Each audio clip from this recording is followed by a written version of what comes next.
and hello again from my garage, where finally this new billet fork brace has been completed in terms of the machining. As you can see, it's had its base machined to mimic the original, and on top with beveled the edges front and back, and finally machined a hollow in the centre. I was thinking about doing holes, but I think this hollow works a little bit better. The next step is to prep it for polishing. Right now there's a lot of marks, machine marks and etching marks on the surface, so they need to be removed with a tedious wet and dry sandpaper, working way up from say 120 right through to 400 or even 800 until all that's removed, and then it'll be in a fit state to be polished on a polishing mop. So that's a good start for the day. I'm quite pleased with that. I know Jeff, who did the machining, was a bit unhappy about some of the marks on the inside of here from the cutter, but I actually quite like it. It just shows it's been made by hand rather than by some robot or whatever. So that's good, and now we'll move on to the next part that's finally been completed, and that's my new wheel spindles, my new stainless steel wheel spindles. So let's look at those now. And first of all, I'll show you the originals. They're in here somewhere. As you can see, they're chromed and a little bit battered, and you can see all the chrome has been removed here and here. And as you can see at this end, you've got this groove which is used to hold them steady when you tighten up the nut at the other end.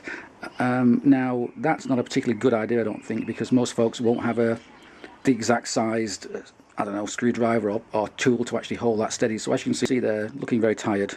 So I didn't like that idea. Therefore, as part of the changes I've made to the new stainless steel versions, I've got rid of that idea and replaced it with a better idea. So now let's look at the new versions. So we'll put them away. And here are the new ones, which I've waited a long time for. And again, thanks to the Mike and Mister at the local machine shop, L&M, for doing this for me as a favour. As you can see, they look quite similar, but in fact they're quite different. If we compare side by side, we can see the differences. And the main difference is that at this end, this fat area here is longer, so that will stick out further from the side of the bike. It's also got a hex machined in the end too, as you can see.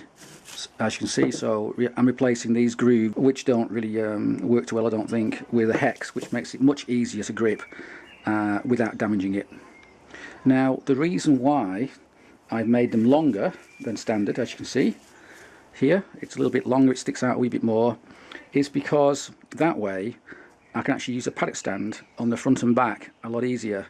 With the back end being shaft drive, it's actually quite difficult to use a paddock stand on a Guzzi. I have seen some race bikes which have extended nuts at the base of the shocks, but now with this slightly longer spindle, hopefully I can get a paddock stand to grip just on the edge here. Well, that's the plan anyway.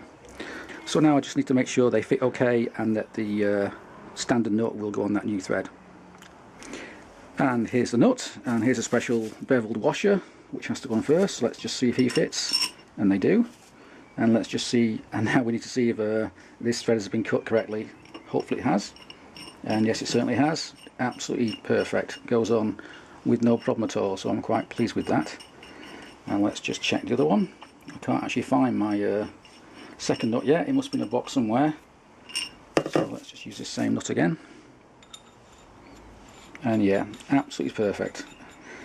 Obviously a CNC lathe cuts the thread so well compared to doing it by hand. You can't beat technology, I guess. But that's great, that's a big worry out of the way. I'm quite pleased with that, and now I need to get on and polish this thing up and get it prepped ready for polishing on Saturday. Okay, well it's getting late now, it's 9 o'clock in the evening, and I've just spent a good half an hour with wet and dry sandpaper working on this fork brace. You maybe can't tell from the pictures, but I've actually got all of the little scratches and marks that were put in there by the machine process. I've gone down to 400 wet and dry, because that's about as far as you need to go before it goes on a polishing mop, which will hopefully give it a good polished finish. So that'll be Saturday now, and it's late, so I'm going to call it a day, and go and get myself a cup of tea. So until next time, thanks for watching and cheers.